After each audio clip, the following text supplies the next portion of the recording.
Welcome to Tigers Untapped, a Bluff City media podcast. Stepping up to the microphone are your hosts, Trey Lasley and TJ Willis. Now, let's get to the show.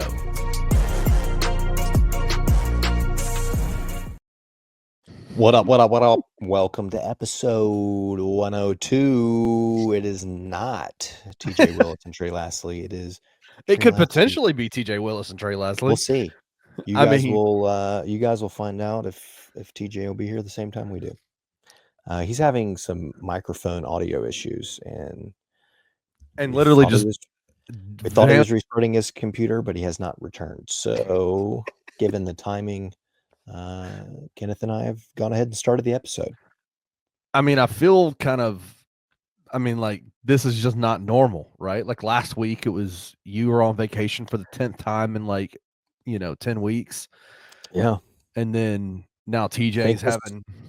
This may just be how it is from now on. It's going to be one or the other. It'll never be the both of us again. Is this kind of like last year when Penny Hardaway came out and said, I can't play certain guys together? Is this like there that may kind of there may be some locker room issues going on? Yeah, in the Tigers Untapped locker room. Who would I be would I be the Joe Cooper of the Tigers Untapped podcast? Like I can play with anybody? You could play with anybody. Like I'm good. Like I can play. That is not where I thought you were taking that. I thought you were going to take that as after the season you come out and trash the entire program. No, just somebody talk about how horrible your experience was, and you wished that. Speak of the freaking devil. Is he back? This is the second time we've done this. Is he back? We've started the show. No. Jesus Christ. I'm kidding. I'm kidding. Listen. How do you kid? How did you know that it was fixed? I didn't. I just came back and was like, F it. I'm going to just splash in here and see what happens. And let me just give y'all a behind the scenes here real quick. We were doing kind of our pre-podcast talk, like what we're talking about. TJ was the whole time you couldn't understand, you couldn't hear him, and I said, TJ, just restart your computer, and he gave me this, not even what fixed it. He gave me this look like, you stupid dumbass, like don't you ever. That's not even what fixed it. Didn't he? A little bit, Trey, you saw it. Oh yeah, that's not what fixed it though. I had to go into settings. We were talking before you jumped in that this Tigers Untapped podcast is turning into last year's Tigers team, where Penny came out in the press conference and said, I can't play certain guys together. It's like, it's either going to be me or TJ or me or Trey. We're too focused on individual statistics and accolades. That's what I need y'all to stop always here. I know Trey has been on vacation quite a bit lately. It's kind of wild. Look, I need you to lock in, bro. I was on paternity leave. And I called in from the hospital. Hey, I ain't seen no other person in this community do that yet. From my sleeping chair, called in. Yes. I was then the officiant in a wedding. I'm sorry I didn't call you from the wedding. Be a team player, please. I need you to focus on the team. And then I haven't taken a vacation since May until this. Your NIL checks have not cashed. Like I can revoke. I'm not in it for the money, baby. I'm in it for the love of the game, for the right reasons. All right, Tyreek Smith. Wait, damn it. When are you going to start selling water with TJ and I's picture on it? I'm the H bug of this podcast, basically. I'm back. Barely, dude. I was going to say better than ever, but that is factually incorrect, as I'm recovering from a real bout with food poisoning. My 3-year-old daughter and I both got that was just violent last week, and so TJ decided he would grace me with a 9% Doppelbock here that will probably sit really, really well on my stomach as my stomach biome tries to recover from what was a horrible bout of food poisoning. Hampline Bock seat driver. We'll give it the full title here, I don't even know what this is. Bock seat driver, dude. It's just a Doppelbock. What's a Doppelbock? 8.8%. You're asking a lot of questions, Trey. It's a beer, okay? Just drink it. A rich and toasty brew back in the 16th century. This I get that. sounds very, very heavy and very like I'm probably throwing up after this episode. Yes. My stomach is not ready for that. Well, you have to do it. I probably needed like a seltzer or something a little bubbly to. Ryan Should have been here Somerville last week. seltzer. Well, funny you say that because I picked, which I don't know that I should have because fairly certain it was a mandarin orange that made my daughter and I sick because that was the only thing we ate different than anyone else in the family, and we both got sick at the same exact time, like 4 hours after dinner. I picked out the tangerine beer because it was the least alcohol content, and it seemed like it might be the least interactive with my stomach. And TJ was like, "Hey, I did that last week," so here we are. We're gonna battle through this. We'll make it. You live and you learn. We'll figure it out. We'll make it. I'll tell you this. Not to stay on the food poisoning thing. Then this morning, I wake up and my wife has stepped in cat vomit and tracked it all over the house. I then go downstairs to let the dog outside for the first time, and he pukes by the back door. I don't know what's happening at our house, but literally everybody except for my wife and the 10-month-old William has thrown up in the last 48 hours. Well, it sounds like William's the only one who has escaped the vomiting. I mean, Natalie stepped in it. Yeah, he's the only one that hasn't been. He's been asleep. For all he has no idea that anyone in the house has vomited. He's like, he would have no clue. What's on the docket today? What I missed this whole thing. I have no clue what we're about to talk about. I have a general idea, but we played a basketball game on Friday night. We played a damn good basketball game on Friday night. Yeah, we did. The Hardwood Tigs moved to 3-0.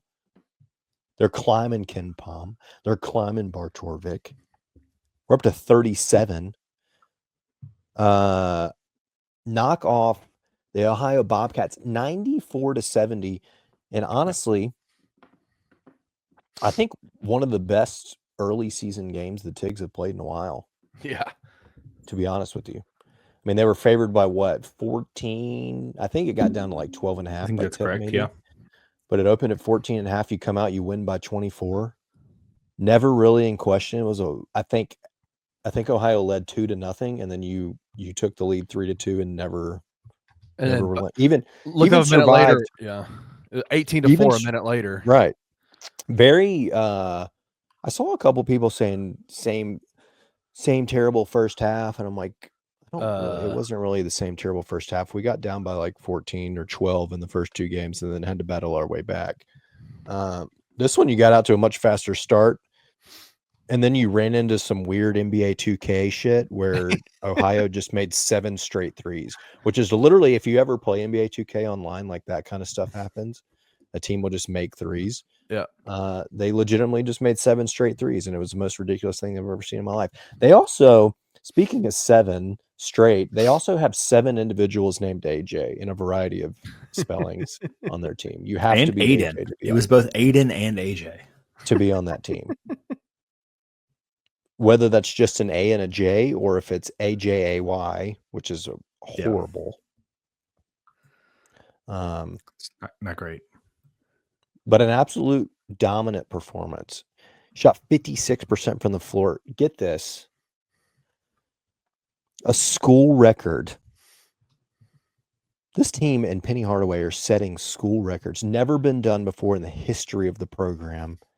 72.2% from three-point range. This team shot 72% for the game from 3. 13 of 18. Dude. And after those 2 exhibition games, we were like, this team, the fault, they're not going to be able to shoot. And you know what? After 3 games, what are we, 2 weeks into the season? We're legitimately the best 3-point shooting college basketball team in the entire world. We lead the world at 49.1%, TJ. You're smirking. That is facts. I'm just, yes, 13 of 18 is great, but the week before was not great. and the week before that was also not great. So they're shooting 49% on the year, TJ. I'm just saying that's fine. All of that is being boosted by the 13 of 18. I expect it to fall off a little bit. That's what happens with stats. It's affected by it ebbs and flows. I know. The weeks before you said not great, they were good. They were fine. They were fine. Let's see. They're UNLV 13 of 18 was my point. It was 6 of 17. I think they shot 35% at UNLV. That's fine. Which is what I expect them to be. Yes, I think that is back to reality. Obviously, yes, they're not going to come out and shoot 70+%. 49% ain't holding. Everybody knows that. But dude, if PJ Haggerty hits that many 3-pointers in a game, the Tigers are going to win the national championship. I don't know who it is. We got to go in the Discord and find who said it. But somebody was like, is it too selfish of me to ask for PJ to come back next year? And somebody's like, well, if he doesn't find a 3-point shot, he's not getting drafted. Sure enough, the next game we play, PJ comes out and hits his first 4 threes and shoots 4 of 5 or 5 of 6 from 3-point line. So yeah, shout out to I don't know, was it JT Pittner or somebody that said that? It's all your fault. 4 or 5. No, that was Tyrese. Yeah, they were both 4 or 5. I mean, shoot, I don't even know. How do you pick a player of the game? PJ with 23, 7 and 2 steals. Tyrese, a little bit of a breakout game, 21, 6 and 5. He was 4 of 5 from 3, 3 of 3 from the free throw line. Played 34 minutes. Jourdain with 15 and 8, 3 steals, 2 blocks, 2 assists, a do everything man out there. Yeah. I told Nick before the game. I said, Nick, I need 3 threes out of you tonight. And he goes, got you. He goes, I got you, boss. And I was like, he came out and hit 2. He came out 2 of 2 in the first 5 minutes of the game. And I was like, well, damn, dog. He is. Lock it in. If you'd bet on that, you'd have thought that was a no sweat. And then he never shot another one. Didn't shoot another one. Yeah. And then freaking Musa, not a huge stat line, but 9 and 5. And here's the biggest part. I don't know what he's done other than put in the work. 5 of 6 from the free throw line on Friday night. My dude is knocking down free throws. Dude, what is he on a year? He was 30% his freshman year as a free throw shooter here. And he is almost 70% this year, 68.8%. Come on, man. The year already. 83% on Friday. I don't even know how he shot 26% from free throw last year. That's impressive. Yeah, I think last year he shot 26%. Yeah. I think it was Gary Parrish that put this out there. I might be wrong. I think it was Gary. I know what you're about to say. He said last year at Ole Miss, he hit 11 free throws all year. Yeah. And he's hit 10 already this year. In 3 games. In 3 games. Yeah. Yeah. We'll see if it stays. But yeah, he didn't shoot 1 at UNLV, but he was 6 of 10 against Mizzou, which is great. I will take 60% of him all day long. 5 of 6 Friday night. So he's 11 of 16 on this season. I mean, his freshman year, we couldn't play him down the stretch because he couldn't make a free throw. And now it's that's not a concern. And let's not forget in there. Against Missouri, with 5 or 6 minutes left in the game, they tried to start fouling him, and he made 1 of 2. At least he made 1 of 2, and then 2 of 2, and then 2 of 2. A minute left, a minute and a half left. Musa is very quickly rising up. Because we covered him, right? When we covered the Tigers team when he was here. But unfortunately, it was during that COVID year when we couldn't go to games. And so we didn't get a chance to see him very often, in person, whatever. Yeah. He is quickly becoming one of my favorite all-time Tigers. Not just because of his personality and what he is, but just you can see the work that he's put into his game. He is he has put in the effort, man. And it is fun to see him finishing his career at Memphis. I could see it in the first exhibition, North Carolina. He didn't even play, but you could see him on the bench and how engaged in the game he was, and the leadership that he was kind of having there as a guy on the bench, a senior leader, like he's all in. Let me tell you this. Can I say this real quick?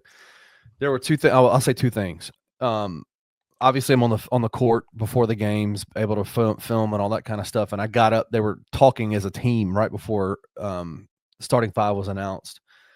And Musa and Tyrese are usually the ones that are leading that huddle. Like, so whatever's being talked about, and I'll put the clip out later in the video that I put together for the game. But you hear Musa say, "Hey, starters, y'all get us out there good, and the bench, we got your back," is what he told the team. He's like, "Bench, we got your back. Like the bench has got your back." I love that. Like I love that mentality. He has 1000% accepted his role on the bench, and that his role is to back up, to facilitate what the starters do. And secondly, I'll say this: I have a pretty nice seat on the baseline. I get to sit right next to the Tigers bench, and I have covered this team. I try to keep some of the things that have happened in the past out of the commentary about this Tigers team because some of it's not good. Like on the bench, what happens during the games. This is by far, like without a question, by far the most professional, locked in, engaged bench I have ever under Penny Hardaway's leadership that I've seen. They are locked in and they are extremely professional. Like you hear them talking to each other about what's going on the court and what they can do. Like, hey, Baraka, when you get in, do this, do this, do this. Oh, hey, Musa, when you get in, man, you got to do this, that kind of stuff. They're locked in. They're coaching up there. It is awesome. Like it is the level of locked in approach that I see from them. And let me just be frank with you, that has not been the case over the previous years at all. But you mean they're not picking out honeys in the crowd and stuff? It was worse than that, bro. Will Coleman's story, that it is That's worse. kind of upsetting. It was so bad on the bench before. Like the worst was the 2020 team. The worst. Oh, I can imagine. The worst. Terrible. That's good to hear and very encouraging. The 21 team was the worst. Yeah, you're talking about the Imani team, right? Yep. And it wasn't Imani. It wasn't them. It was John Camden and Sam Anu. They were oh my God, they were terrible. Terrible on the bench. Callus Camden. Old heel hook Camden, old. He just cashed out, dude. They were ready to get out of here. They're about to. They were ready, dude. Where are they? Is John get Camden that paycheck elsewhere? John Camden was ready to get out of Memphis at Memphis Madness. Yeah, the day he committed. I had to talk his drunk mother out of. Wow. Do y'all know where Camden is now? He's at Virginia Tech, right? No. Where's he at now? Is he at Penn State? No. He is a blue hen up in Delaware. Delaware. Oh, wow. Wow. And they actually played Bryant tonight. Get this. Who Earl Timberlake still plays for. Isn't that wild that Earl Timberlake is still playing? I don't know. They lost by 1 to Bryant tonight, 85-84. You want to hear John Camden's stat line? Oh, dude, I bet it's epic. 34 minutes. Whoa, he got minutes. 27 points. Whoa. 5 boards. What? Yeah. Mike Miller Jr. 2 blocks, 2 assists. He was 10 of 16 from the field, 4 of 6 from 3, and 3 of 3 from the free throw line. Hey, man, I'm happy for the man. I'm glad he's playing well. Yeah, I guess. Well, he averaged 4 minutes a game at Virginia Tech last year. Yeah. 4 minutes. He didn't get a whole lot of run. 27's impressive. He had 19 in their first game against Bucknell. Good for him. All right, let's move forward. What's next? San Francisco? Well, Friday? Real quick, just to wrap up Ohio. We talked about the good. Obviously, absolutely phenomenal shooting night. I think your starting 5 as they look tremendous. Your guard play's been great. PJ and Tyrese, if they pull that out every single night, you're going to run through the American, no question. Concerns that stuck out from that game. 3-point defense. Yeah. And I think turnovers in the first half, right? Still a little careless. What? I think some teams are just going to hit threes on you. I mean, I don't know that you're going to be able to guard everybody like that. Totally agree. That's someone's going to go. There's going to be outside of there's going to be times, but there were also several where it was just like we weren't defending the 3-point line; they were wide open. Sure. And teams, teams are definitely going to hit wide open threes for sure. Which and let's be frank, that's kind of Penny's defenses at its finest, at its most frenetic. They have a tendency to give up open threes, right? Because they're gambling a little bit, they're over rotating. There's somebody's going to get left open. Yeah. I'll just say also from listening to the post game a little bit of what they said, and I think they will like when this team says that they have found something or they noticed something and they're going to work to correct it. I legitimately think that they're being honest. Yes. And I think it was Tyrese in the post game that was asked. I think Willow asked him, like, you guys got out to the quick start 18-4, and then Ohio came back. They cut it to, I think it was like 3 or 4 at one point. You were up 5 at half. And Tyrese was like, straight up, we just got out there. We got up 18-4, and we kind of got comfortable, right? We started not playing nearly as hard as what we had come out playing. And that's just something that we got to like take in and know that when we come out, you got to keep the same intensity no matter what the score is. Keep the foot on the gas. And that's something I think that they will, like, I believe that when he says that they're going to come out and do that going forward, I think that is a truthful response. Like, they will fix it. Do you believe that over previous teams that have said things the same way? 100%. Yeah. Yeah. Why? Why do you believe? Why? Like, what is it? It's only 3 games in. Like, why do you believe? I don't know, because I like this team. I do too. I do too. I don't know. I don't know why. I just, for some reason, when they talk, I believe them. It doesn't feel like they're BSing me. I mean, I think it also is worth taking into consideration that Ohio's a live and die by the 3 team, right? I mean, if you look at the line, they took 65 shots, 31 of those were from 3. It's crazy. Like, that's not, some of those times it's just not going to work. Sometimes they're going to be sitting down at 22% and they're going to be shooting themselves out of a game for the most part, right? So, I think the thing that I noticed, I'm sorry, TJ, I thought you were done. No, you're fine. I paused. More so just a consistent thing that we'll see. Like, you're going to have teams hit 36%. Every now and then someone's going to hit 40, but you're also going to see teams shooting low 30s, high 20s. It's just the defense, man. I think we talked about it last week and you were gone, Trey, but last week we held UNLV to 40% from the floor. Look at it this week, another 40% from the floor team. Like, I mean, if they're going to hit threes, that's fine. But if you're still holding them from 40% from the floor, I think I'm okay with that. Mm-hmm. I agree. I think one of the things that I've seen that I think is really encouraging, and I think moving forward, as they play more games together, they're kind of develop that trust with each other, is the bigs are active. Like, they are absolutely engaged on the defensive end of the floor. I don't think anybody had any question about Musa Cisse. Musa was obviously Big 12 player, the defensive player of the year, is known for his, rim protection. Nick clearly is all in on defense. He wants to play hard defense. Dane I think the question mark was always Dane, right? Like, will Dane commit to playing defense on, night in, night out against teams that, could potentially make him look foolish at times. And the Ohio team didn't have anybody in the paint that were good enough to like make him look foolish on defense.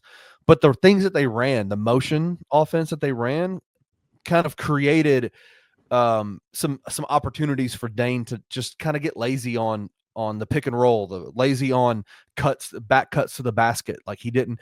But one of the things that I noticed about him being on the floor was he was always he moves his feet really, really well. He might get burnt, but he is going to move his feet. Like he is actively engaged on the defensive end of the floor. And that, as they gain more trust with each other, especially with the guards, I think the guards are going to learn to trust, like, hey, we got some bigs behind us that are gonna be there to protect us. And so some of those like rotational things of not getting back to the 3-point shooter, as they play more together, I think those things will kind of fix itself, because you got bigs who are actively engaged on the defensive end of the floor and are going to be there to support, any kind of those moves, so the guards don't have to overplay and help so much.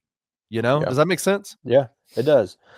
And talking about defense, something interesting that Penny said the other day about this team versus last year at the same time.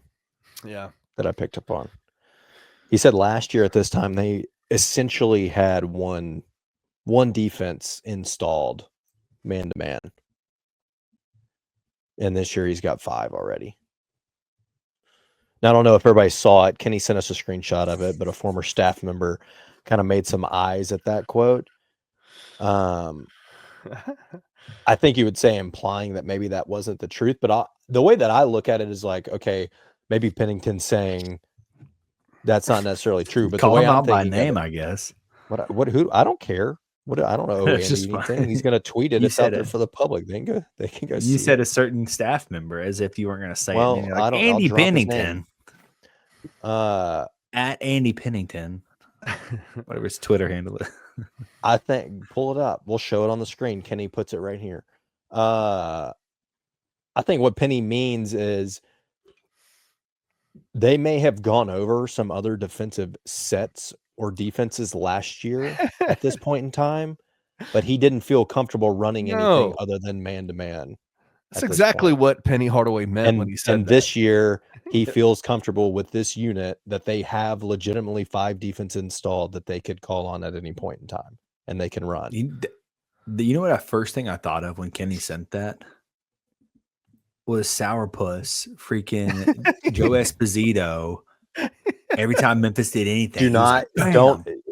Do not bring up radio. Don't bring up up Radio Joe on this show. I cannot stand that guy. He would run his little mouth every time. It's like, congrats, dude, you're a high school coach now, and now you're taking it out. No, he had a freaking radio show.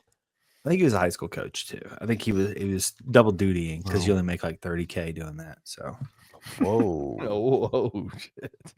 Jesus. What do you want from me? That's gracious. Am I wrong? I have no idea. I mean, I think actually it looks like he was some local guys that do pretty well with it. Good Lord, look at this dude these days. He is on the staff of the Kansas City Roos. I don't know what this is. Share your screen. I need to see what he looks like. You want to see him? See if I know it. How do you share your screen? Go to present. There's a and hit present share screen at the bottom. Is it? Oh, yeah. All right, let's see how I can do this. Present my screen. Here you go. I got him up. I don't know what he's doing now, but here. Are you doing it or do you want me to? I mean, I got him up. I'll share real quick. Yeah. What is he doing there? It looks like he's talking. He's maybe a motivational speaker now or something. Can y'all see this? That's not him. It's him at the Elvis Festival. You're so dumb. Diamond Joe Esposito. You're so dumb. Is that not him? No. I literally closed out of the tab thinking you had this. And I was like, oh, Trey knows how to share. I mean, I put it in and that's what came up. I don't know what to tell you.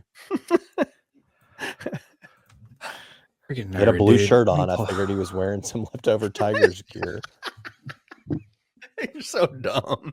He spent a couple years here and fell in love with Elvis. He's hitting the road as an Elvis motivational speaker at their festivals. Man's like 90 now, is what you're saying. So I looked up the Kansas City Roos, trying to figure out what the hell the Kansas City Roos are. They're an NAIA out of Kansas City, Missouri. They apparently played the Calvary Warriors, and they won 119-19. Who's that? Who won? Calvary or Kansas City? No, the Ruse, the Joe Esposito Hey, Ruse. oh wait, you know what? Marvin Since the Menzies show- is the head coach of the Kansas City The former Ruse. New Mexico State or New Mexico coach, Whoa, that's awesome. or was he at UNLV? I can't remember. Anyway, Wait, what? what's the breaking You just hit me news? with Trey? like 4 things. Since the show has started 31 minutes ago, we have actually moved up another spot in KenPom to 36. Let's go. Hey, so real quick, we're y'all are climbing as we speak. Ken Pom and Bart Torvik disciples. Were the Tigers when they were ranked in the AP top 10 last year? What were they ever 30?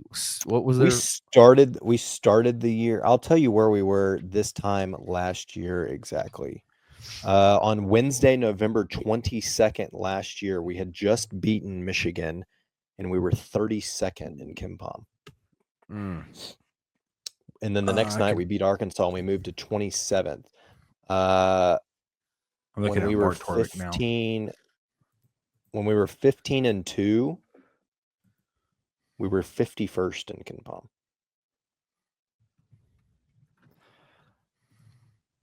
So we steadily. That's all right. What did we play in last year? The Bahamas, right? We fell pretty steadily after our performance in the Bahamas. That was when you sort of kind of noticed some like. Yeah, we got up to 27th. We got blown out by Villanova, and then it was kind of a steady decline until right after Virginia. You got back to 27th, and then you dropped all the way to 51st. You won after Virginia. You won 7 games, but fell from 27th to 51st in those 7. That was the telltale sign that we weren't what we thought we were. But we're kind of right on par, at least equivalent to this time last year. I'm looking at Bart Torvik from 12-6 of 23. Nope. I did not say 12-12. I said 12-6.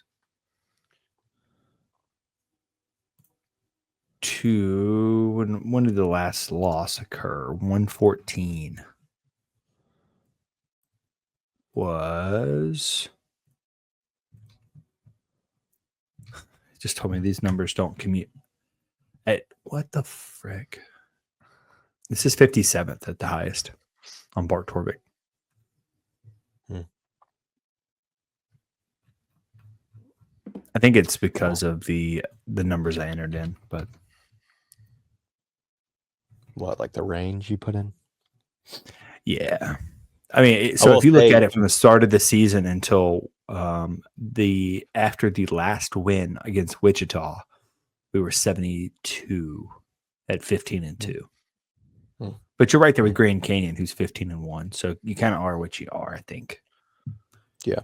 I will say, compared to last year, we are in a much, much better spot than we were. We had at this time last year, we had beaten 309 Jackson State, 145 Missouri, and 310 Alabama State. To date on Missouri KenPom, was not 145 at the time at the end of the year. What were they? Or at the beginning of the year, what were they? It won't tell me what they are right now, but that's where they ended up. Yeah. I can't see where they were. I don't think. I mean, a large portion of the KenPom and the Bart Torvik was based on the fact that a lot of the teams that the Tigers played in the non-conference that they beat ended up not early being on. very early on, weren't good at the end of the year. Okay, you're right. Missouri was 55 when we played them in KenPom. Around the same area, that was around the same place they were this year, right? Yeah, they're sitting at they were 55th when we played them, and right now they're sitting at 58. Yeah. So basically the same, but that UNLV is definitely better than the other two. I mean, Alabama State and Jackson State. Oh yeah. So yeah, Bart Torvik has you at 46 right now. What? I like it. No, I just looked at it and we were like 30. We're 34. I don't know why it's telling me. Oh wait, did it reset on me? Some have. I just looked and it says 46. Restart your computer. See if it fixes it. Still wasn't the fix last time, jackass. That's not the fix. Yeah, I don't know what's going on your end. I got us 34. Anyway, we got another ball game this week. Late one, West Coast. Here comes our West Coast swing. It's like with the Grizzlies making a West Coast trip. I like this. I like this a lot. We got a scary San Fran team. A scary. They're scary. San Fran team. They're off to a hot start. Got a big win over Boise, I think, last week. Yep. I think are they 4-0 right now? 4-0. They're sitting at 54 in KenPom. They're going to be, to date, the highest rated team, I think, in KenPom and Bartorvik that we've played so far. It's not technically a home game for them, which is really kind of actually unfortunate. Yes. Because it could be, if it was on their home floor, it would be a quad 1 win. The fact that it's technically neutral, it's likely going to be a real borderline quad 2, quad 1. But a good test nonetheless. KenPom has us at a 55% chance to win right now. 1 point ball game, 78-77. Bartorvik favors us a little bit more, just slightly more, at 62% chance. So 7% more chance to win, and they've got the line at 3 with us winning 79-76. ESPN has it at a 60-40 split in terms of the matchup predictor. So BPI's got us a 60% chance. So I'm going to imagine the line is going to be, it's going to open at something like Memphis minus 1.5. 5 points, dude. And maybe by tip flips to like a Peckham or even San Fran minus 1.5. It's going to be a good test though. Yes, it will be. They've got, I mentioned that Boise, they hadn't really played anybody outside of that. They have a Cal Poly win, Long Beach State, Chicago State, but that Boise team they're supposed to be pretty good in the Mountain West. And they beat them. It was a home game for them, but they beat them by 11 last week. So. And then Boise turned around and beat Clemson.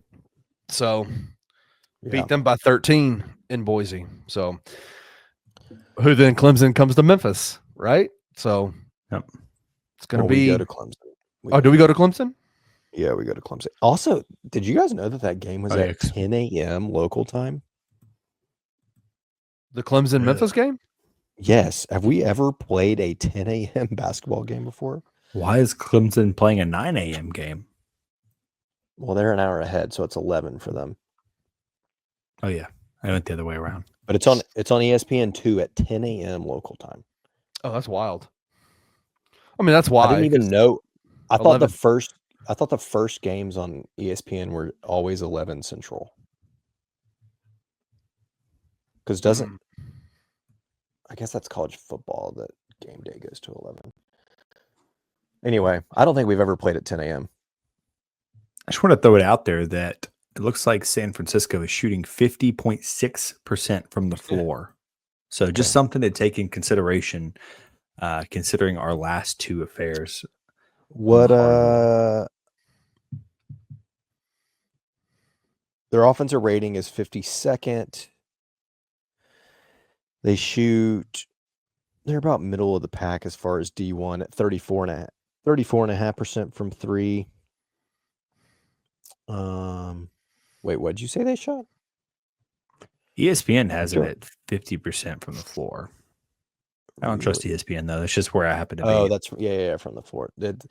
KenPom's they shoot 62% from 2, 77 from the line. We don't want to foul these fools. Knock their free throws down. It'll be a tie one, late ball game too. TJ, this is your Pac-12 appetizer. If we ever make that move, you got to get used to these 9 p.m. tips. Hey, it's not happening, dude. And my wife will kick me out of bed if I have the TV on. At the rate that PJ Haggerty gets fouled, this game's going to be over close to midnight. Yeah. Close to midnight. I mean, I say it's scary because this team's good, and I hate losing games. It would not by any means, don't get me wrong. If the Tigers don't pull this out, it's not a bad loss at all. But it is one that down the road, come March, looking at a resume, you pull out a basically a road win against a San Francisco team that in the West Coast Conference is going to, I mean, they're going to give a run in that league with Gonzaga and St. Mary's. And, I mean, they very well could get an at-large for the tournament. So would be a good one for them to pull out. A good little, I don't want to say warm-up game because it's more than a warm-up game, but a good little test before you make that final leg out to Maui next week and take on the back-to-back defending national champs in UConn. I guess technically we probably should have given a little preview to that one too, because that game's next Monday at like 1:30 or something. So by the time we're filming this next week, that game will have happened and we'll have live reaction to that. Are we basing everything off the fact that San Francisco beat Boise State? Is that kind of what we're doing here? That this is a good game per se? No, they are look at the legitimately schedule. metric-wise. Look at the schedule. Cal Poly, yeah, okay. You're supposed to be Cal Poly. Long Beach State, okay, yeah. Chicago State, yeah. I mean, there's nothing I see here that it makes me think that outside of a good 11-point win versus Boise, where I'm like, this would be a good game. I think Memphis could easily end up winning this game by 10, 11 points. I mean, I think they could too. I'm just saying that this isn't a cakewalk San Francisco team. They're capable.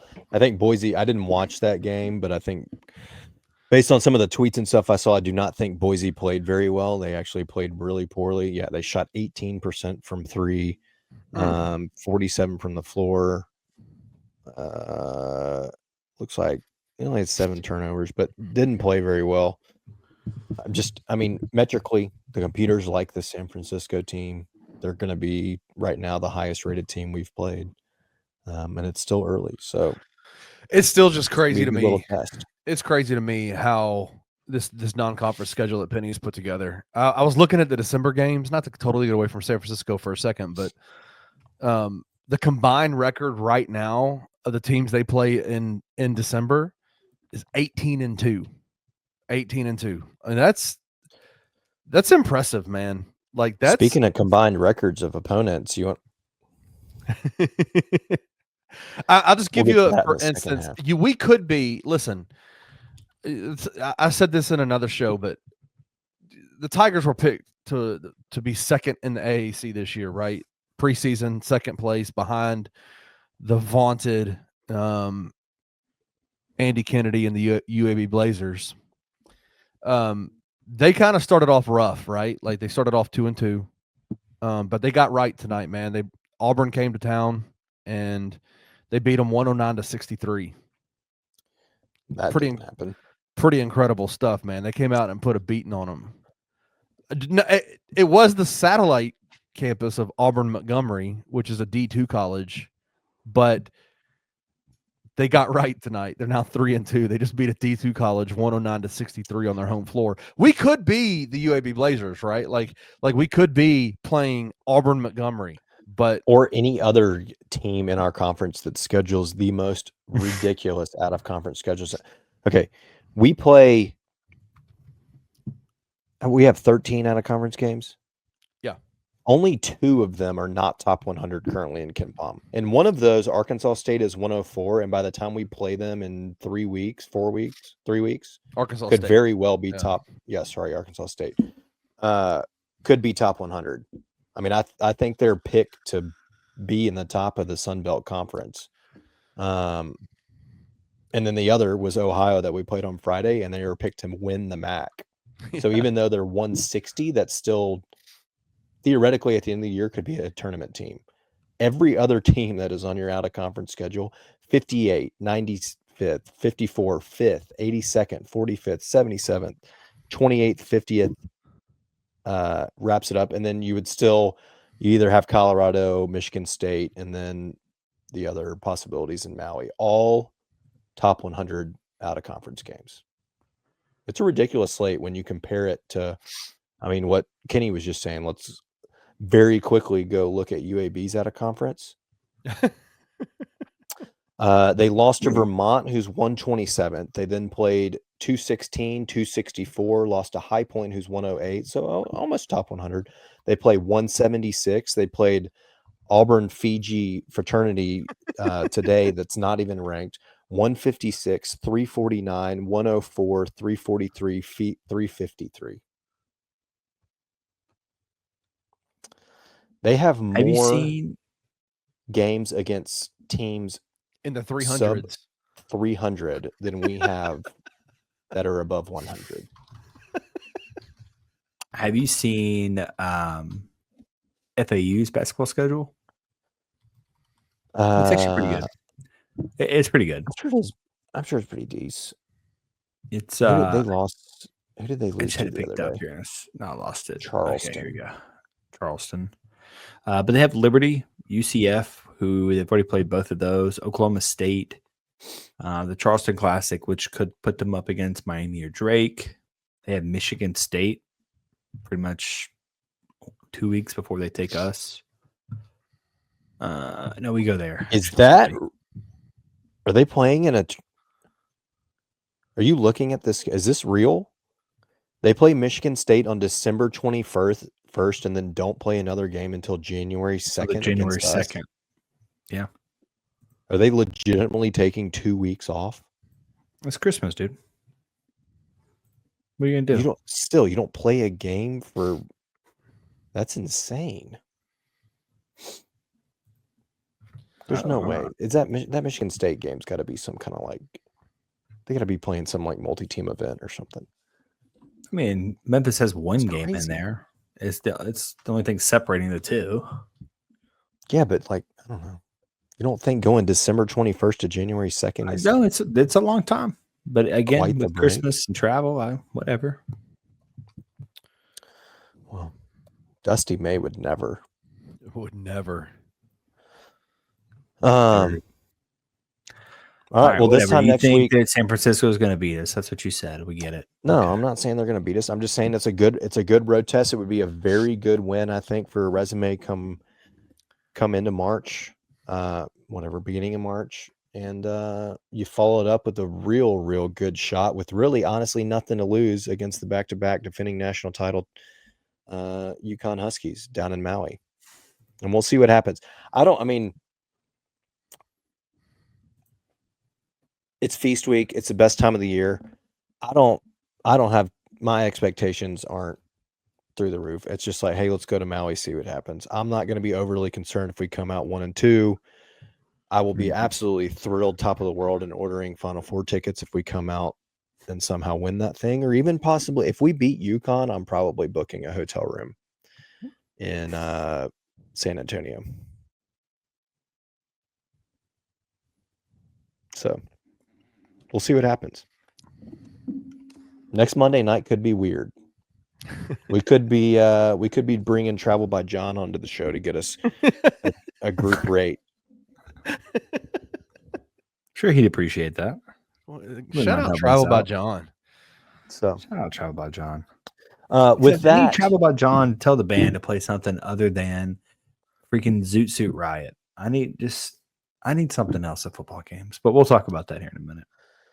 That's all they got. Let's hear a word from our other show's commercials, and we'll be right back.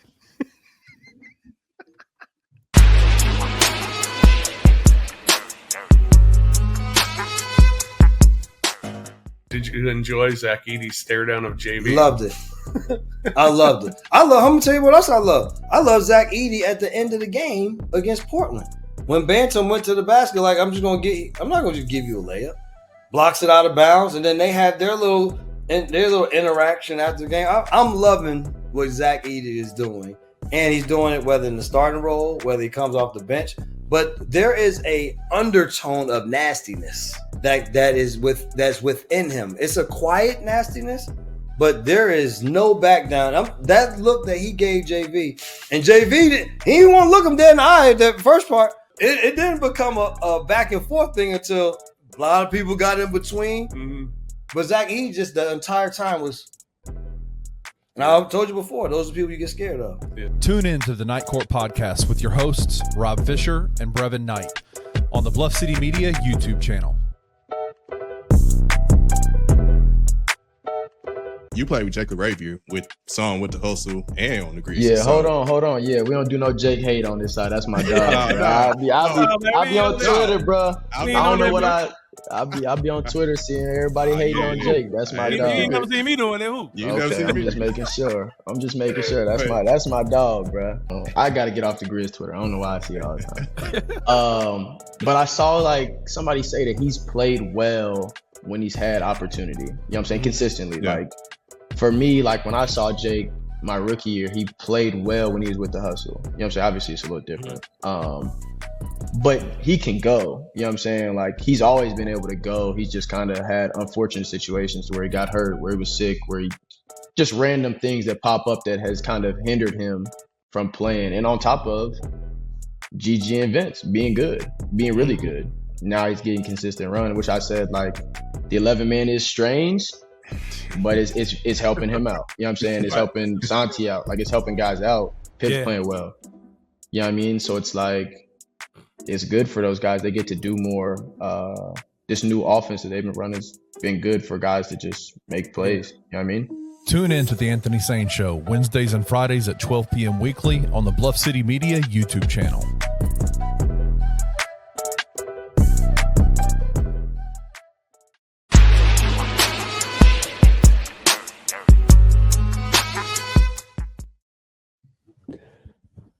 Dirty. Yeah.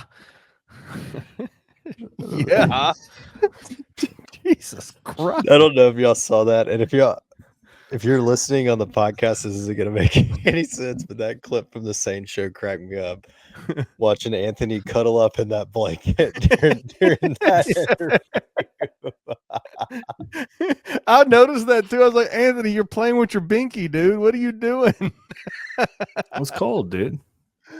What you gonna do? Oh, That's the joys of filming from the house instead of filming in a studio. Yeah, I do cuddle miss the studio, but that may be segment worthy, like cuddles with Sane or something. Yeah. That was good watching him like pull that blanket over himself. Anyway, Battle of the Bones, baby. The trophy is staying in the city it belongs in. We finally, fellas, did what we should do and beat that ass of an inferior conference opponent. Yep. We finally did. We did not win with #class. I mean, do you think it's because? I mean, there the two options here. Is it because it's the seniors' senior last day. game they wanted to, Yeah, or is it because of Trent Dilfer being a total dick? Well, Like, It's a combo. I think it's Trent runs his mouth way too damn much. And I think it's because it was senior day, so they were trying to get like Jamari a touchdown at the end of the game, like they did. They got Colby the 2-point conversion, like they did. Like I think Ryan was letting them play, trying to get guys some stuff that hadn't gotten stuff maybe throughout their career. So, but needless to say, like we finally did what we should do. You were favored by 17, blew them out 53-18.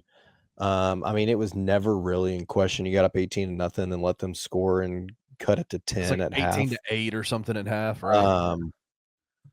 But I mean, Seth, American Conference Offensive Player of the Week, 23-34, 300 yards, 4 touchdowns. Mario with another good game. I mean, the dude, I feel like looking back on it, 1,000-yard rusher, the weeks that we've had with him, like I almost feel like we've kind of just like taken it for granted a little bit. 100%. It also feels, and maybe it's just the disappointment of not making the conference championship that's kind of maybe putting blinders towards it. But like, I don't know, I feel like we kind of maybe wasted what Mario kind of gave us this year a little bit. What do you mean by wasted, though? I don't know. I just feel like he's been a good back this year, and I just don't know that he's getting the recognition for it that maybe he probably deserves. If that makes sense. But 22 carries, 140, 6.3 average, a touchdown. he had that absolutely disgusting Broke 4 conversion. tackles. Oh my god.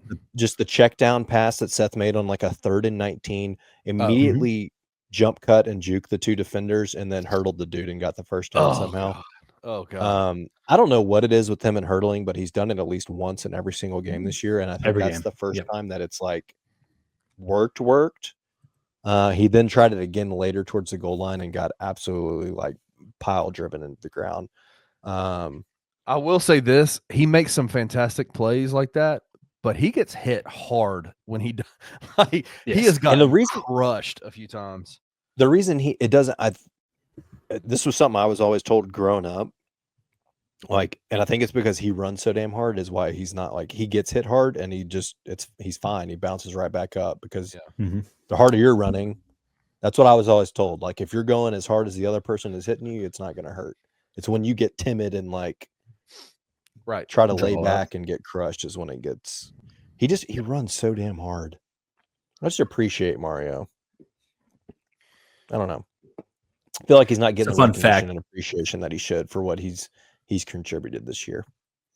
Mario has 16 rushing touchdowns thus far. That is the most rushing touchdowns by a Tiger going back to the 2018 Darrell Henderson year. Am I making it up that he has more touchdowns than Florida State has as a team? Yes. No, that seems Oh, like he has making one that up? less. I think he has one less. Yeah. Florida And if State he has hadn't- 21. If he hadn't spit on that dude, Right. he'd beat him. Well, it's also not. I mean, you got to think of the situation where beating BT once we get into the red zone every time. So, Yeah, but he had didn't he have a 3 or 4? He had a 4 touchdown game. Speaking of Florida State, it is insanely impressive that they are legitimately the only Division I college football team in the entire world that hasn't scored 21 points this year. it How feels is- like a. I mean, it's obviously going to happen this weekend because I think they play. Who do they play? Like UT Martin or something? No, so they play somebody terrible. It honestly feels like they are setting up for their George O'Leary year or whatever it was. Whenever they went, when 0-12 UCF went and then bounce 0 back and 12 and then 12-0. bounce back immediately. Yeah, Well, they kind of did the Well, reverse of that, right? Didn't come back directly 12-0, but yeah. What? Yes, didn't they? No, No, there's a you're year right. between You're right. then. Right. Yeah. Sorry. You know, by going 0 and 12 and then coming back going 13-0. I know. It does Well, feel they like did that. do Though. that. That's what I'm saying. They did do the reverse of it, like legitimately. Do you which think is Tiger almost fans, let me ask you this. Do you think equally Tiger impressive. fans would look at Blake Watson's year last year and say Blake was a better running back? He had a better season all told Probably. than Mario Anderson. Yes, that's kind of what I was don't- alluding to earlier. Like, I feel like Mario's not getting the recognition for what he's been doing, and I think it's because he's not the flashy, explosive back that Mario or Henderson or Sutton was supposed to be, or Kenny Gainwell. Like, he's a bruiser, hard runner, but he's very effective and good at what he's been doing. Listen to these stats real quick. I wrote this down real fast. Blake Watson last year, 192 rushes for 1,152 yards and 14 touchdowns. He had 53 receptions for 480 yards and 3 touchdowns. Mario Anderson, 195 rushes, 1,115 yards, 16 touchdowns, 49 receptions, 294 yards receiving, 2 touchdowns. And he has 2 games left. And And 2 he's games still- left, yeah. I mean, they're just different backs, I think, right? I mean, Yeah. Mario's been fine. Like, he's had some good screen plays that come into play, but you could get the ball to Blake in space on passing plays, and he's going to be much more explosive. They're just comparing 2 different things, right? But Mario's been great. I do think that we've. I'm kind of- talking about in terms of production, right? Like just production as a whole. Yeah, that's what I'm saying. I don't Yeah. think that people are realizing the actual production that Mario's, just like the average person out there. I don't think they realize what Mario's given us this season. Maybe Yeah, I'm wrong, I but think we're on the same page there. But I just think that if you think of it from an all-purpose standpoint, Blake gave you more. He made up in the passing game than what Mario is going to make up for in the running game, because Mario is going to surpass Blake in the rushing. I assume. I can only assume. Well, I mean, he's almost done then- it, but there's, I mean, I guess Yeah, Blake's he going to would need, have. like, yeah, He's going to Mario need would like need 200 200 yards or yard something like that. receivings in the last two Yeah. games, which is unlikely, but Yeah, they're just different players. I do think that Yeah. people would look at Blake and say, "Hey, he's a home run hitter," but Mario has been damn good. Like I think we're taking for granted the amount of big plays that he has made on the ground. I think everyone just thinks of him as a guy who just takes it up the middle, gets absolutely destroyed, gets his 6 yards, and goes about it the next play. But he's had a couple of plays where he's busted Yeah, 20, 30 he's- yard runs he's busted all over the Liberty Bowl. all over it, just right up the middle, coming right up the middle and busting it. Some would even call it a BBC, Birmingham. Okay. Well, we will see you guys next week. Cold beer. It's Are we so governed by the FEC? I need to know. Or the FCC. Oh, I goodness gracious. We're at I an hour. We didn't- need to wrap this up anyway. I mean, I don't know how to recover from this. didn't Alright, mean anyway. Taking on Tulane next week. Or this week. We're not covering that tonight. The last thing we're going to talk about. Yeah. Anything other Is- than what Kenny said. At this, is 9 wins good enough? Well, I mean, just at the surface. For those of you listening, I'm sure you've probably seen it. I quote tweeted somebody yesterday that was trying to call out and basically alluding to the fact that people that are frustrated right now with essentially the way that the season's unfolded.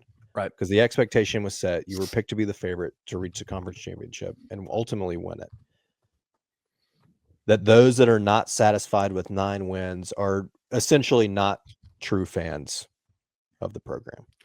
Yes, when you put fans in quotations, you're saying fake fans is what you're saying, not real fans. That's what that tweet said, which is why you responded the way you did, right?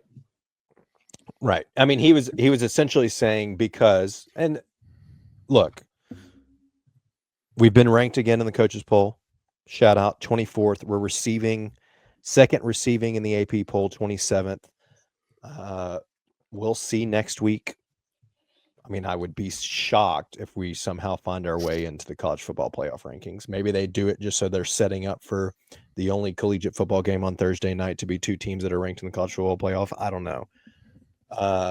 Essentially what was said is the nation respects our 9-2 record, unlike some of our quotations fans. And I essentially just said, like, well, the nation doesn't pay attention to the fact that our 9 wins are against teams who have a combined winning percentage below 300. And I'm sorry that people who have expectations for a team to meet their or exceed their expectations is too much for some people. And that was really more of frustration at somebody trying to like act like they're a superior fan or they're better because they're satisfied with what's happened, and that having any sort of frustration with how things have gone this season is like the worst thing in the world. And you're not a true fan. You don't care about this program and you don't deserve to say what blah, blah, blah. I mean, I'll just say, I don't think it's good enough. I'm just being honest. Like, and I think it's a culmination of the last 5 years combined, right? If we had made the conference championship and played for it last year, I don't think it's probably not the end of the world that they had a slip up and didn't make it this year, right? But it's like for the last 5 years, you haven't made it. You haven't even sniffed it. You haven't been close. You've finished below your expectations every single year. This year, it was set up, aligned so perfectly. Everything. You had a 12-team playoff. You have 35 seniors that all basically play critical roles. A four-year starting quarterback. You brought back basically every skill player. Your wide receivers. You felt like you had pieces on defense that were going to help out. Like everything was set up for you to have what arguably would have been the best season in your program's history. And the And that was reality is you kind of threw it down the drain in week 1 of the conference slate. right. Like in September, it was essentially gone. And that was the expectation, right? That was Right. And put that on- wasn't an expectation set by us or fans or like the media picked you. And that was what that was the goal of the teams, right? The team has set like our goal is to win a conference championship and then compete for a playoff spot. Yep. Yeah, man. I think Silverfield has come out and said it himself that the goal was to win a conference championship, and they didn't do it. Right? The ultimate goal was to win the championship, and I didn't do enough. Was the quote. So it's an interesting situation, right? You want to be satisfied because you're on the cusp of 9 or 10 wins, whatever. And we've all been there. We've all rode through the 2-win seasons, the 4-win seasons. So you're like, shit, can I really complain about winning 9 and 10 games at this point? But then you look at it and you're like, yeah, I sure as hell can. It feels justified. And it's not really even about the wins, I think. I think we need to just stop mentioning the wins. I think it's about the situation of here Right. we are in year 5. You're about to lose your entire offense and your entire defense to graduation. You could even lose more to the transfer portal. That's just how that works. And when I say the entire, I mean quite literally the entire. I think you're returning 2 guys on offense that started a majority of the season that can come back. On defense, I think you're up to 3 maybe, right? Depending on how you want to look at the Bryce Edmondson, Herring situation, whatever. You're losing all your special teamers, long snapper, kicker, punter. You're losing all of those guys. So, I mean, it's a complete reset. And you came in with a lot of seniors, and here we are on the cusp of almost 5th in conference. I believe that's correct, right? I think depending on where you look at I it, mean, some yeah, people have it's us going to at depend on what 3rd, but- happens down the stretch with Navy and East Carolina, but ultimately you're sitting 4th for sure. Obviously, Navy has the head-to-head. If East Carolina wins out and you don't beat Tulane, you're likely 5th. I don't know. I mean, part of it too You shoot is like 5th in conference. some of the fans that have been around for a while and seen a lot. I get it. Look, my family has had season tickets for 50 years, essentially. I've been going to games since I was born, so like 34 years. I've been through a lot. I've seen a lot. I know that the program used to be terrible. I know that we've had like 4 to date 10-win seasons or something. I don't know what it is off the top of my head. But like ultimately at this point in time, like all of that is irrelevant. It is absolutely irrelevant. It's irrelevant. Everything has changed. We played 9 or 10 games a year until the mid 70s. Okay. So like, of course we didn't win 10 games because we were playing 4 or 5 freaking SEC teams every year. You're playing Florida State, you're playing Virginia Tech, you're playing Cincinnati. Then we moved to 11. So yeah, okay, we didn't go 10-1 all the time playing those teams. I mean, I literally do not care about 9 or 10 wins if it's not resulting in a trophy from the conference and a chance to play in a playoff game for a national championship. I mean, literally look at the competition we are playing. Look at the landscape of college football now. Look at the resources we have football-wise. I mean, freaking trailer from UTSA mentioned it 3 weeks ago. We have 6 times the amount of resources and budgeting as them. And literally, quite frankly, everyone in this conference, except for maybe Tulane and USF, who are more on par with us, but still, like, it's inexcusable. And winning 9 games is not satisfactory. I'm sorry. That's what I'm saying. And I know there's going to be people that are like, well, look at Southern Miss and look at East Carolina. They weren't satisfied with not. College football has completely changed from when they made those decisions to do that. Like, we have all the resources in the world in this conference. We are playing Rice. We are playing Charlotte. We are playing Tulsa. We are playing FAU.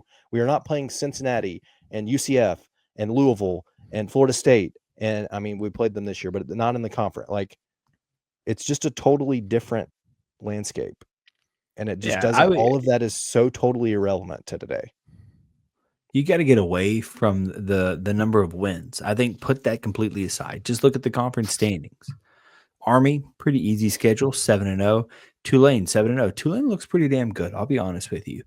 And I think maybe it's a little bit of jealousy, but we should be right there with them. Navy 5-2, Memphis 5-2. That puts us at 4th in conference. And I think just what you're putting into it, be it the money to the facilities, the money to building out the roster for NIL, for your coaching staff, you're putting in too much to end 4th in conference, right? Yeah. Winning football games It's is hard, right? I think that's what we're going to be told, but 4th is not. It's not good enough. Not for what you're putting. Well, it's hard. I'll say this too. It's harder for us because of also the conference that we're in, right? We don't have the benefit of being able to stub our toe a couple of times and still make it. If we're in the SEC, 10-2 is perfectly fine because you're likely finding a way in. Unless it's this year and there's 8 10-2 teams, then obviously a couple of those are somehow going to get left out. But that's a damn good season because night in and night out, you're playing the best teams in the country. I mean, our strength of schedule is like 122, and you're going to legitimately sit here and say that 9-2 is satisfactory and missing the conference championship. And again, it's the way that it happened, right? It's the way that you came out and the margin of error being so small and coming out like, listen, Navy was a good team all year. They're going to end up with more than likely they're going to end up with either the same amount of losses or more than the Tigers, on the year. But at the beginning of the season, they were a damn good team. They were in the top 20 at one point in the nation. You lose that game and you go, okay, like I get it, right? Like the Tigers didn't play well. They fought hard. They fought back. They came back and almost won that game. Terrible interception by Seth, lost the game, whatever. It's that UTSA game that I think sticks in the craw for everybody so badly because UTSA coming into the season was one of the top 4 teams picked in this conference. And the Tigers had already roundly defeated the other 2 teams that the other team that they were supposed to play. And you had UTSA that were top 4 in South Florida. And you look at UTSA and you go, man, they've struggled all year. Yeah. Like they're 2-5. They're not a good team. Yeah. And they came out and just completely embarrassed the Tigers. Like it ended up being a close game, but come on, man. Like let's look at it and go, that game was not close. Like that game was an ass whipping from the start of the game to the end of the game. And I mean, after you went up 24-14, you got out. They scored 35 straight or something, right? Like you got punked.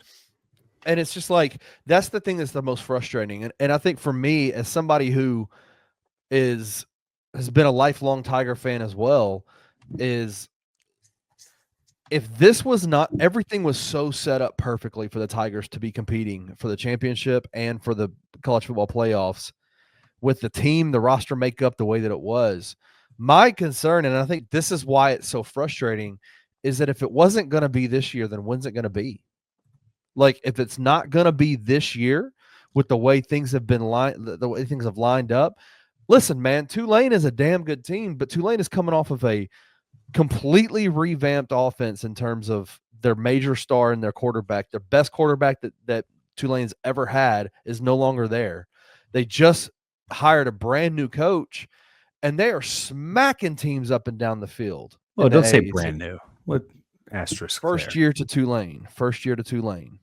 Yeah, but also incredible, and who's been great. And I understand that. I wouldn't say brand new. He's not a brand new coach. He's new to Tulane. Brand new to Tulane. Memphis had roster continuity, staff continuity, all the resources you could possibly ask for. Renovated stadiums, NIL funds coming through at a level that no other team in the AAC has. And the best that we could get out of it is 4th or 5th in the conference. And that is just, if that's not okay to be disappointed by that, then I don't know what to tell you. Like it's okay to be disappointed by that, especially in the way that it happened, because it wasn't like they blew out all these other teams that they were playing during the season and then got just smacked by UTSA. And you're like, man, that was just an anomaly kind of a game. It felt like that UTSA game was an accumulation of playing inferior.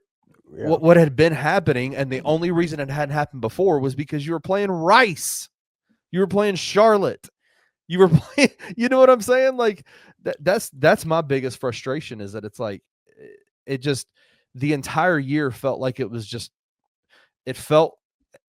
God, I know this is going to sound rude, but it just felt like it was just lazy. Like it felt like it was just they were thinking we can just go out there and we can just finesse teams to death. It's just gonna, it felt like it's just gonna happen. It's just gonna happen. Like I don't know. So I've said it before. So it feels like something. It feels like I don't know. It's weird to say, but it feels like they put all of their focus and energy and commitment into the Florida State game, and then since then it's been like it's like the switch was turned off. We have not looked the same since that game. No.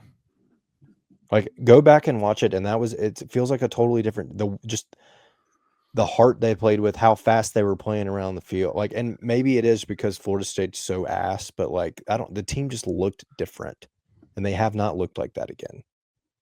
And it's almost like, okay, we went down to Tallahassee and won, and there's our season. We'll cruise through conference. We'll make it the conference championship, and then we'll flip the switch back on when we're playing in a playoff game or something. And it's just like, I'm with Kenny. If it wasn't this year, I'm legit. I don't know that it's going to happen. Like I'm concerned we're going to go like 4-8 next year, to be honest with you. Like it's a total rebuild. We're going to have to hit the portal so hard and fill so many gaps. And I'm not willing to give up my AIC check again, to be honest with you. I want my bonus check now because it's not worth it. Kenny mentioned that. So I'm emailing Fred Smith tomorrow. That it's set up this year, set up perfectly for Memphis to get in the championship. And I think all along I would agree with that. Until now, when I'm looking at it, even if Memphis were to go undefeated in conference play heading into this Tulane game, and then they lose to Tulane, do they get in the conference championship? No, but they don't. That's my point, though. The more I look at it, I'm like, shit, no matter what, if we lose to Tulane, you were out regardless. So you had to beat Tulane no matter what. And we don't, obviously that can still happen. I think but that would have been easier to stomach, to digest, than it literally being over on September 21st. I mean, let's be real. When we lost to Navy, it was done. No, I don't think that's true. It was. I don't think that's true. It was done. Maybe, right? I think the UTSA loss is the one that for sure sealed it. Like, I mean, signed, sealed, delivered. It's been stamped, and it's a fit. But I'm just like, but the fact that Army has when you are the favorite and you come out in week 1 of conference and you lose your very first conference game as a 10-point favorite, like, what are we talking about? Yeah, I don't.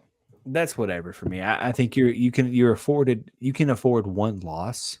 I think that you were set up to fail no matter what. When Army came into the conference and was given like literally the easiest schedule in college football history, they better play and that was done on purpose. By the way, I don't know if the teams are already established for next year, but they better play the damn hardest schedule ever in the American next year. They better come here. Yeah. They better go to Tulane. They better freaking go to USF. They better go to UTSA. They better play us in Tulane twice. I understand what TJ is saying, right? Like if they had gone and they had gone undefeated all season, lost to Tulane, with the way that things have played out with Army, with the way things have played out with even Navy, with the Navy Army game not even being a fucking conference game, like I get it. Like, okay, and that was done. Like, I can tell you the story off air, but that was absolutely done by Oresco to make Army come in. Like, to give them the schedule they gave them was 100% done on purpose. And I'm, so yes, if that happens, then you just go, okay, like I got you. But the problem is that we saw it happening throughout the season, right? Where you're getting into these wars with these teams that you have no business being in wars with, where you're having to, snatch victory from defeat against teams that you have no business doing that against. And then you come out against UTSA and you just go, you you lay a brick and go, what are it's a culmination. Like if they had come in and taken care of business the way that they were supposed to take care of business throughout the year, and then just by once again, the AAC shitting on Memphis and taking into consideration Army over Memphis, like they do in every sport, like they do with FAU, like they do with every team that the AAC has a chance to, they're going to stick it to Memphis for some reason. But that just happens. But if Memphis had done everything they could possibly do to get themselves in the position to be in the conference championship, and just by the luck of scheduling, the luck of the draw, whatever, it didn't happen, then I think our conversation here is totally different. Like the disappointment level is totally different. There's nothing they could have done differently, but they didn't. They lost to Navy in the first game, and they lost to UTSA in a game that there's zero margin of error, and they came out and they looked terrible in that game. Yep. I mean, Yeah, I don't know. It sucks, and now we're just waiting on our Birmingham booty call. that's right. Although I think McMurphy has us projected to go to Hawaii again. So we'll see what happens. We're essentially playing for nothing. I was real excited about this Thanksgiving game at the start of the season, and now I know I'm going to watch because I'm a glutton for punishment. Sicko. But it's An absolute sicko. We'll talk about the preview next week. The line came out today, and it is Hellacious. Memphis plus 14.5. So, Scott, if you're listening, and we know that you probably are, not only do our fans not respect us, but Vegas doesn't respect us either. So, we'll see what happens. That's enough with that because it's getting me real upset. Timothy. It's time to fade TJ. What was your pick last week? And did it hit? Look, hear me out, dude.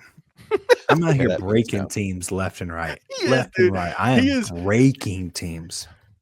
It is the kiss of death with TJ right now. Who is the best team in the nation? I don't know. Oregon? Tough question. Are they? I don't know. Everybody's just kind of like, I mean, I guess you would say Oregon. Is that who you want me to what? Yeah, I would say Oregon, right? They won 39-18 versus Maryland. They beat Michigan 38-17.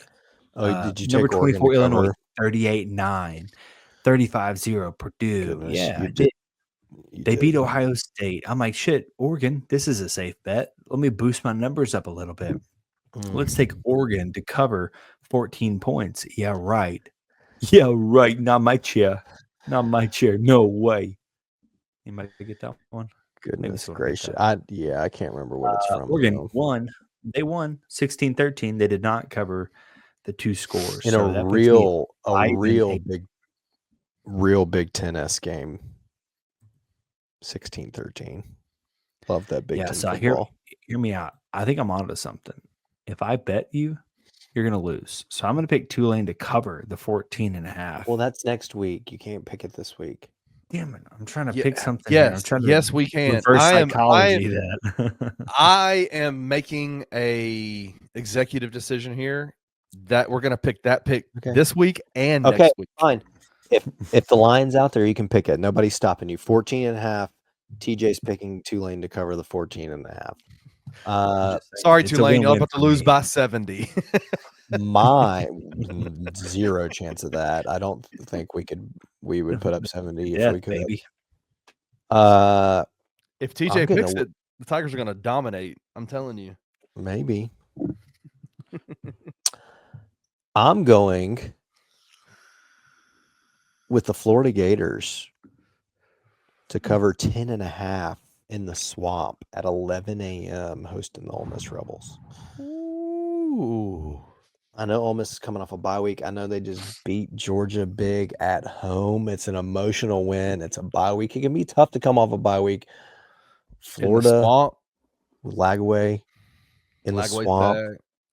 Morning game. Yep. 10.5. Look, Ole Miss can win by 10 all day long. It's 10.5. All Florida's got to do is lose by 10 or less, and we end this thing. Could you imagine the epic meltdown of Ole Miss fans if Ole Oh, Miss it would goes and be loses that? Yeah. Hunter, I was Hunter with Story. If you're listening, I know that you are. I was hope with it some happens. I was with some this weekend, and they were so concerned that with Georgia, if Georgia was going to win, that Georgia was going to jump them in the rankings after they had just beat Georgia by 18. If I can't So- pick the Tulane score, because that's You technically can. No, next you can week, pick. It's out there. But if you want to throw in an extra game that's this week for the peeps, you can do that. like I was just trying to manipulate the system, okay? Because I clearly am the kiss of death. It's Yes. your show. You can do what Um, you want. I'm trying to think of who I need to pick for that's going to benefit the Tigers the most in this next week. Boise. Who's Boise playing? I think they actually have a tough game. They have Wazoo coming up here, or Oregon State here sometime soon. I don't think they play Wazoo this year, do they? No, they have Wyoming next. It's Oregon State is who they have next. Yeah, Wyoming's. Think it of. They've already played Wazoo and they won. Hmm. I think I like the Bro, SMU score. are you not taking Notre Dame? Mm. There is no way Army stays within 2 touchdowns of Notre Dame. It's a great I don't- pick. I don't like it. I'm gonna be They honest with you. literally obliterated Navy. I know. I think Navy's not the same. I'm gonna pick that one's too easy. I want to go back to OU personally. OU plus 14 versus Alabama. That's a sickness, right? You need easy right now, TJ. Ooh, I know. Is that I'm one gonna take in? Is that SMU. in Norman? Yes, it is. That's what made me want to take it. But you know how Oklahoma's burned me 5 times now. Yeah, you got it. I'm gonna take SMU minus 9.5 against UVA. I think UVA is dog water, personally. But I picked SMU already once to cover a 2-score game, and they lost. So here we are. It's a sickness I have. Well, it's fade TJ for a SMU reason. minus 9.5. That's so true. All right, let's get on this box seat driver. Didn't All love right, it, it's Bock. a can score. It's our old friend Natch. It's the same. I don't know why he's got a goat in a basket. Sidewinder. I do like the colors on this one though. Yeah, I like the little swirly things. Is that weird? Little swirly action going on back there? Just the designs in the back. Yeah, I don't get the goat either. Is there a story to read? No, not really. Yeah, that's not helpful. It's made with goat's milk. What? That's not going to sit well with my stomach. I don't know what it is. I don't know what we give Hampline. They're all like the same score. What it's like it's like a 6-1. You think it's a 6-1? Okay. I mean, it's a fine can. I don't know. Maybe that is a little high. It's too I late got though. I already blurry. said it. You did say it. I think you're probably about right, though. Why am I so blurry, dude? Get out of here. Yeah, your camera is all sorts of out of focus. It's because it tries to catch the microphone. The microphone being in the way doesn't help anything. There we go. I mean, I like the color scheme, but yeah, you said 6-1. That seems about right. Here's the thing about Hampline, man, is they're out there just slinging beers. I can only They assume are for this slinging beers. podcast. I can only assume it's for this podcast. So I'll boost it up to like a 6-4, but I think you nailed it with the 6-1. There's just more of the same. This is good though. I'll have to give you an update tomorrow on whether or not I make it through the night with this, but at 8.1, it's not as heavy as I was anticipating it being. No, it's definitely not heavy. I would say my main concern is that it's super malty. I got a lot of malt on it. It is. There's a considerable amount of malt there. It's good. I would enjoy this again. This is one I would really, really like to have on tap though. Like, we need to go to Hampline and get this could on see tap. I would like that. I think it would be phenomenal on tap, to be honest. Decent tap room. It's good in the can. I'm at the point though where we've been going an hour and a half, so this thing has gotten fairly room temperature, and so it's a little bit like, I think that's taking away from what my initial score would be if this thing was just freezing cold. But it is good. I enjoyed it. I really want to get it on tap. As a Doppelbock, it's not overly toasty. I'm getting a little bit of sweet. It is definitely malt forward though, but it's 7.3. And again, 7.3? I think in a frosty cold glass fresh off a tap, I could get this upper sevens. Wow. I mean, I definitely get the toastiness to it. I do think it's pretty relatively good considering the amount of malt in there. It just sits in my mouth and really pisses me off nonstop. And I know it's a me thing, so I probably shouldn't hold it against it. I'm probably going to put it at a 6.3 because of that. What would you put doesn't do it for me. The malt mouth rating at? Oh, on a scale of 1 to 10? Yeah. Yeah, I mean, we're 14, 15. Wow. Like, I have considerably drinking water. Yeah, I mean, I can A lot hear of the time. malt in your mouth right now, but It's I didn't know what you very were putting in malty, and it ruins it because it's probably a decent beer without all that. But Yeah. I don't love it. Take this beer back to Bavaria. there. Wow. What did you give the score already? I did. I said 6.3. I think it is good. It minus the That's malt. higher but than I'm what trying I not to thought hold you would have given. against it. Yeah. Okay. Okay. Well, ladies and gents, hey, shout out to John and his wife. I was out at Touch a Truck this weekend with the fam, and my man John came up, said he was a fan of the show, said, "What's up? Season ticket holders, basketball, football, Big Tigs fans." So shout out to y'all. And thanks for everybody else. Anybody listening, our friends, my parents, our wives who never listen, to Kenny for putting this show on.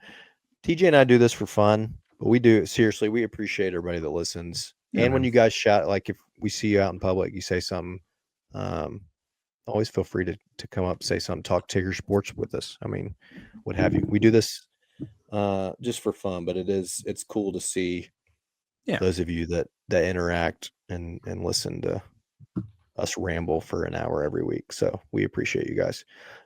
With that, an hour and 33 minutes and 12 seconds. This one's been quite a long one, especially when I think I said we're going to go for 30 minutes tonight. So only went 3 times that.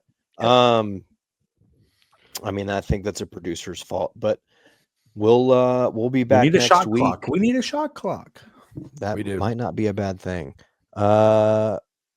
Fresh off of 1, a trip to San Fran, and 2, a pretty fresh reaction to however the Tigs have fared in their first round matchup with UConn and Maui.